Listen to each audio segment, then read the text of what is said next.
Get him, guys! Hey everybody, and welcome back to another episode of Field Facts with Forrest. This is actually going to be one of the last episodes of Field Facts we do. We may have one or two pop up in the future, but we've kind of covered everything from the basics all the way up to ethics and some more advanced stuff, and kind of gotten to the point where you should have a base knowledge and understanding for just about everything waterfowl related, except for some of those finer details that honestly I can give you ideas like we talked about in the last episode, and tell you what I might do in any given situation, but at the end of the day you're the ones who have to try stuff out. The lessons best learned are going to be the ones learned by yourselves, and while I'm happy to help out and get you going in the right direction, at some point you kind of got to jump out of the nest and make decisions on your own and try things out and figure out what works best for you in any given scenario. So, with that being said, this episode, I just want to kind of wrap things up and put a nice little bow on it. First off, I want to say thank you to everybody. I hope this series has been helpful. Over time, I know this is going to be something that's going to grow and that's going to help people out, and you can always go back and rewatch those episodes and check back and get some more information if you have questions.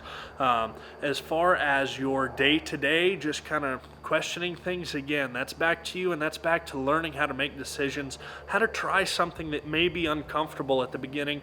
Sometimes it's those questionable things that you're not really sure about. They're going to make the biggest differences, or at least give you another trick to stick up your sleeve for a rainy day. So keep that in mind. Don't be shy to try new things. And if there's one takeaway that I hope you all come out with at the end of this series, it's to do the right thing. Not necessarily what's going to make you kill the most birds or what's going to put you in a spotlight. I hope you learn to do the right thing. I hope you learn to treat people well, that we're all out trying to do the same thing. And if you see someone doing something stupid that makes us all look bad, let them know. You don't have to be a jerk about it, but pull them aside, talk to them about it. If you see someone doing the right thing, applaud them.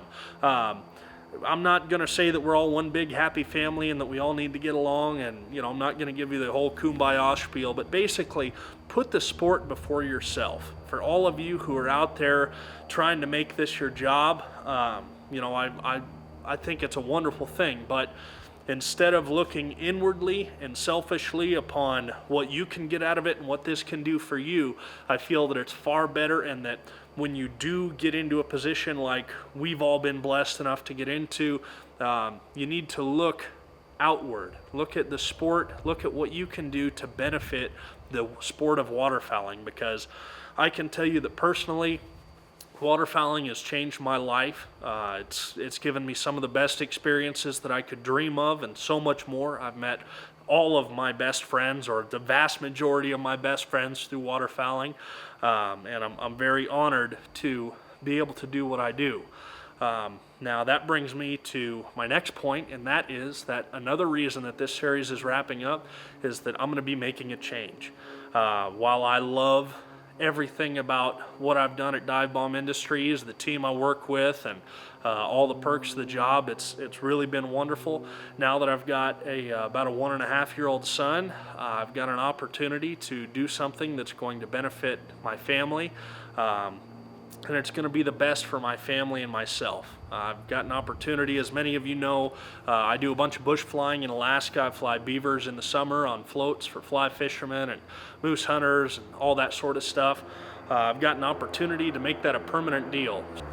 So as hard as it is to step away from what I've been blessed to do the past few years with Dive Bomb Industries, it's something that I feel I need to do for my family, and I'm really excited about making this change. But at the same time, it's also it's very bittersweet, because I've loved every second of what I've done. I've really enjoyed the people I work with, like I said, and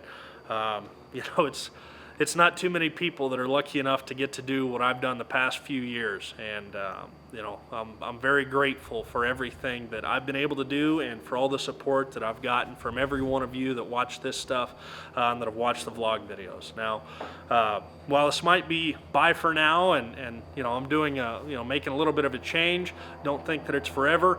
I may pop up here and there in some different vlog videos, and I'm always going to be there supporting the guys. While I may be in Alaska throughout the summers, I'm still going to be around a little bit. But again, I just want to emphasize a huge thank you to all of you for everything that you've done to support me through my journey, as well as everyone here at Dive Bomb Industries. I know we're all grateful to have you watching, but especially with me starting to step out and step out of that spotlight, I just want to say thank you from the bottom of my heart for everything that y'all have supported us through. This series has been really fun to make. I hope it's made a difference for some of you. And if you ever have any questions, don't feel shy.